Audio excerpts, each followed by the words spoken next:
실제 사례를 재구성한 내용입니다. 병원 진료를 마치고 나온 아버지. 심란한 표정으로 아들에게 전화를 거는데요.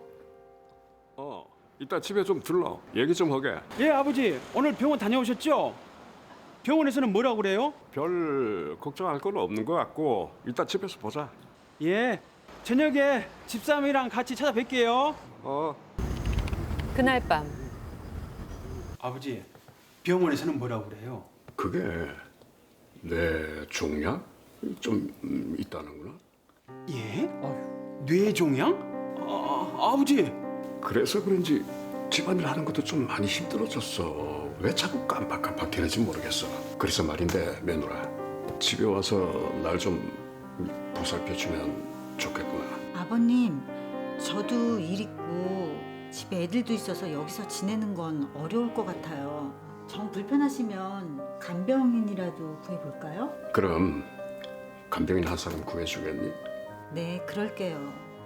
너무 걱정하지 마세요. 저희가 자주 찾아뵐게요. 걱정하지 마세요, 아버지. 아들 부부는 아버지를 보살피기 위해 간병인을 고용하기로 했는데요. 며칠 뒤 아버님, 저희 왔어요. 들어오세요. 왔어.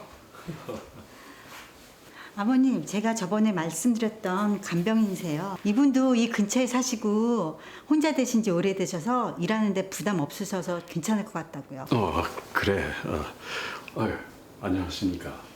예, 안녕하세요. 아버님, 뭐 필요한 거 있으시면 이분한테 부탁하세요. 그래? 저희 아버님 잘 좀 부탁드릴게요. 조심해 가거라. 들어가세요. 마음의 짐을 한결 내려놓은 며느리. 잘 돌봐주시겠지? 뭐 집도 근처고 혼자 되셨다니까 잘 됐지 뭐. 한 달 뒤 오랜만에 아버지 댁을 찾은 아들 아버지, 부부. 저희 하세요. 뭐죠? 로맨스? 맛있죠? 참 맛있어. 고마워요. 분위기가 왜 이렇죠, 이거? 말씀하세요. 많이 드시고 빨리 나오셔야죠. 다행히 간병인이 아버지를 잘 챙기는 듯합니다. 좋습니다. 오셨어요. 아이고, 아버지. 간병인님께서 잘해주시네요. 우리 며느님께서 참 좋은 분 소개해 주셔서 행복하게 지내고 아버님 있어요. 행복까지 진짜. 고맙습니다, 김 여사님. 아유, 무슨 말씀이세요? 아버님께서 전혀 불편하지 않게 대해주시고 제가 도리어 감사하죠. 이젠 이렇게 말도 못해 생겼고 어째 좀 많이 좋아진 느낌이야. 제가 좋으신 분 모셔와서 다행이에요. 아드님 부부도 오셨고 저님만 가볼게요. 아니 김 여사님. 김 여사님. 저녁 차려서 같이 먹고. 저녁까지. 이거 보통 사이가 아닙니다, 이제. 아니요, 가족끼리 식사하셔야죠. 저님만 가보겠습니다. 수고하셨어요, 김사님. 간병인이 먼저 자리를 뜨자 아버지가 아쉬운 기색을 감추지 못하십니다. 표정이 너무 아쉬워요. 그렇죠. 6개월 후 6개월 뒤. 좋아지는 줄만 알았던 아버지의 건강이 네. 급격히 언제인지 악화되고 모르시겠어요? 말았습니다. 이런. 아버지, 여사님, 우리 아버지 언제부터 이러셨어요? 일주일 전부터 갑자기 잘 알아보지도 못하시고요. 이상한 소리만 하시더라고요. 괜찮아지겠지 했는데 아버지, 저 왔어요. 아들이에요. 아들. 아저씨 누구세요? 아이고. 이 집에 어떻게 들어오셨어요? 정신 좀 차리세요. 예? 여보, 이 아저씨 무서워. 빨리 내보내. 여보라고 여보? 하셨어요. 여보라뇨. 이분은 그냥 간병인이세요, 아버지. 아저씨, 우리 아내에게 무슨 말을 그렇게 하는 거예요? 아버지가 나가세요! 응. 경찰 부르기 전에. 이거 어떡합니까? 뇌종양이 악화되면서 급기야 치매 증상까지 보이는 아버지. 아이고.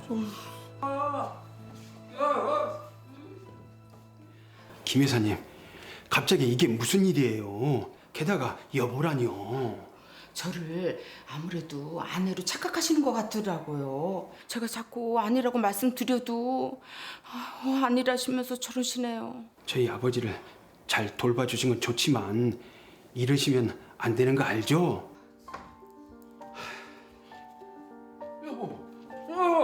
여보, 여보 들어갑시다.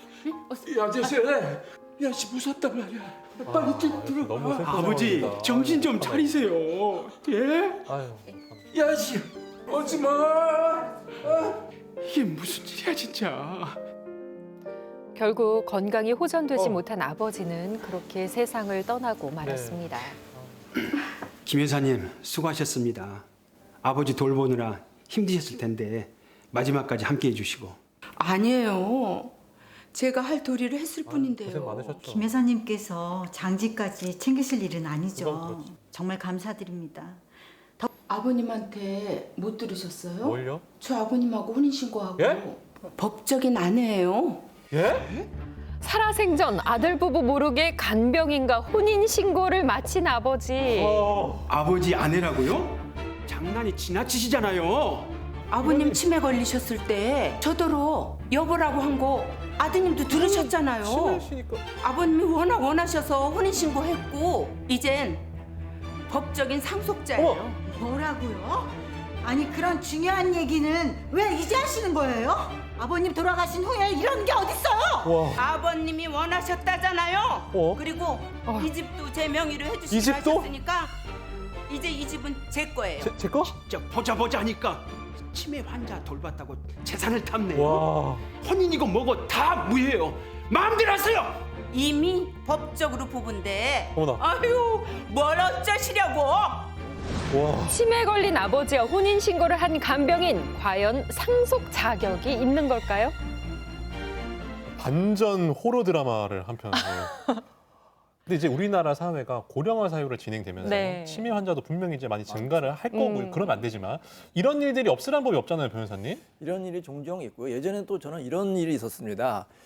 젊은 이제 대학생 아들이 이제 교통사고로 이제 안타깝게 사망을 하게 됐는데 네. 이제 그 장례식장에 어떤 여성이 찾아왔어요. 네. 처음 보는 여성인데 네. 그러니까 누구냐 물어봤더니 부인이라는 거예요. 깜짝 놀라니까 어떻게 예. 된 거냐? 여자친구였는데 이제 부모님 모르게 만났는데 이제 그 중환자실에 있을 때 예. 이제 본인 동의하에 혼인 신고가 됐다는 겁니다. 사망 전에. 있는데. 자, 부모님이 너무 황당한데 어쨌든 법적으로 혼인 신고가 됐기 때문에 그 네. 여성은 이제 상속권이 있고요. 이렇게 혼인 신고가 되면은 단 하루를 살아도 법적 부인이기 때문에 혼인 신고를 했으면 상속권이 있다고 볼 수가 있습니다. 그렇군요. 근데 이 경우는 사실 치매 증상이잖아요. 그럼 판단력이 치매는 흐려진 판단을 상황인데. 제대로 할 수 없는 상황인데 그럴 때 이루어진 혼인 신고잖아요. 이게 법적으로 효력이 있어요? 근데 치매에 걸리신 분도 사랑을 할 수가 있고요. 그럼요. 결혼도 할 수가 있고 당연하죠. 법률행위를 할 수 있는 게 원칙입니다. 네. 다만 그 치매 상태가 어느 정도로 심각하냐에 따라 달라질 수가 있습니다. 네. 예를 들어서 인지 능력이 있으시고 어느 정도 경증이라서 법률행위를 할 수 있으면 당연히 혼인신고가 됐기 때문에 그 혼인신고는 이유가 되고요. 네. 이 살해자의 간병인 같은 경우에도 만약에 이 남성분이 살해자 간병인을 사랑했고 혼인신고를 했으면 정당하게 법적 배우자가 돼서 상속을 받을 수가 있는 것입니다. 그러면 만약에 이게 사례에서 중증으로 판단이 됐다라고 네. 하면은 이게 뭐 효력이 더 없어지는 뭐 그런 건가요? 그렇죠. 중증이 되면 이제 얘기가 달라지는데 판단이 되면. 왜냐하면 이제 결혼이라는 것은 본인의 의지로 해야 되는 거 아닙니까? 네. 결혼식도 마찬가지고 혼인신고도 마찬가지예요. 근데 정말로 치매 상태가 심각해서 중증의 경우다. 그럴 경우에 그분의 인지 능력이 정상이 아니기 때문에 제대로 된 법률행위 할 수가 없었겠죠. 그렇기 때문에 설령 그런 분과 혼인신고를 한다 하더라도 혼인 무효 판결을 받으면 혼인이 무효가 되고 혼인이 무효가 되면 당연히 상속도 무효가 될 수가 있습니다. 뭐 혼인 신고라는 게 해보셨잖아요. 저도 해봤고 구청 네. 가서 이제 그거 뭐 증인도 서류 필요하고. 쓰고 뭐 그렇죠. 그렇게 어렵지는 않으니까. 네. 그럼 아까 영상에 봤던 사례처럼 실제로 좀 큰 문제가 됐던 사건들이 어떤 것들이 있었습니다. 있습니까? 2012년에 예. 이제 50억 원대의 재력가가 있었습니다. 50억. 네, 그분이 이제 병원에 입원하게 됐는데 간병인이 접근을 해가지고 네. 이분 모르게 구청에 혼인신고를 한 거예요. 사실 혼인신고를 하는 것은 일반인 가서 할 수 있는 거거든요. 네, 네. 그래서 신분증과 도장을 갖고 혼인신고를 했어요. 네. 그래서 본인은 이제 가지 않고 이제 한 사람만 가서 한 명, 그래서 사람만 간병인만 가서 이제 간 혼인신고를 한 겁니다. 신고를 한 거고. 네. 근데 이 남성분이 이제 돌아가시게 되니까 이 여성분이 그 50억 원의 재산을 다 팔아가지고 본인이 챙겼던 겁니다. 나중에 자녀들이 알아가지고 네. 이제 법원에 혼인 무효 소송을 했는데 네. 다행히 자녀들이 승소해가지고 혼인 무효 판결을 받을 수가 있었습니다. 네. 그리고 2015년에는 이거보다 더 큰 사건이 있었는데요. 이제 거의 재벌 70대 이제 재력가 회장님이 계셨는데 뭐 재산만 수천억 대 재산가였어요. 네. 근데 이제 어느 음식점에서 50대 여성을 만났습니다. 네. 네. 네. 그래서 이제 결국 혼인신고까지 하게 되었거든요. 네. 근데 자녀들은 전혀 몰랐습니다. 어. 그러니까 이제 50대 여성이 수천억의 재산을 갖겠다 해서 이제 자녀들이 너무 이제 화가 나서 이제 네. 법원에 혼인 무효 소송을 했는데 역시 법원에서도 이분이 이제 알츠하이머가 있어서 중기 치매였거든요. 그래서 네. 혼인 무효가 돼서 상속은 무효로 돌린 그런 사건이 있었어요. 그렇군요. 근데 지금 저희가 영상 사례를 본 건데 네.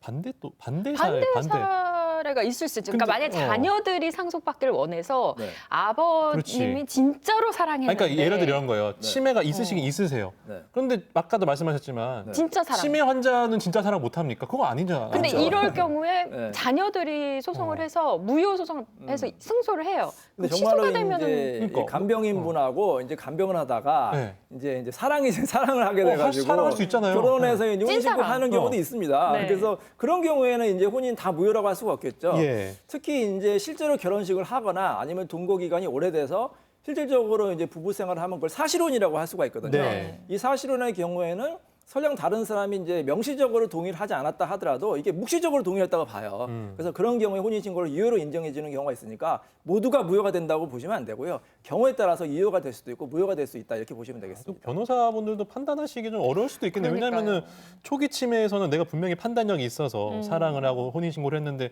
치매가 진행됨으로 인해서 주변에서는 판단력이 없는 상황에서 결혼했다고 뭐 오해할 수 있는 거고 주장도 할 수 있는 거고. 세상을 떠난 후니까. 그러니까 이제 정말 이렇게 하시는 게 좋아요. 정말로 본인이 이제 치매가 어느 정도 있는데 네. 사랑하는 사람이 생겼다 그러면 혼인신고하면 나중에 분쟁이 생길 수가 있잖아요. 그렇죠. 그러면 정신건강 그 전문의의 감정을 받는 겁니다. 미리. 감정을? 아, 미리? 그래서 정신 상태가 어느 정도 정상이다. 그래서 혼인이 유효가 될 수가 있고요. 반대로 이제 자녀들이 걱정할 경우에는 중증의 치매 같은 경우에는 혼인신고가 됐으면 그 당시에 이제 정신건강 상태를 이제 기록에 남기는 겁니다. 그럼 나중에 이제 소송을 해도 그게 유리한 자료가 될 수 있기 때문에 이분의 정신 상태에 대해서 미리 감정을 받거나 이렇게 준비를 하시는 게 도움이 되겠습니다. 이건 뭡니까? 성년 후견인 제도 이건 네. 뭔가요? 이게 이제 법원에서 이제 얼마 전에 생긴 제도인데요. 굉장히 네. 유용한 제도입니다. 이렇게 나이가 많으시거나 치매에 걸리신 분들이 재산 관리를 제대로 못하고 또 누가 모실지 신상 관리에 대해서도 굉장히 분쟁이 생길 수가 있고 네. 자녀 간의 분쟁이 생길 수도 있고 사기 피해를 당할 수가 있어요. 그래서 일정한 요건이 해당하면 법원이 성년 후견인, 뭐 변호사라든지 전문가를 성년 후견인으로 선정을 해서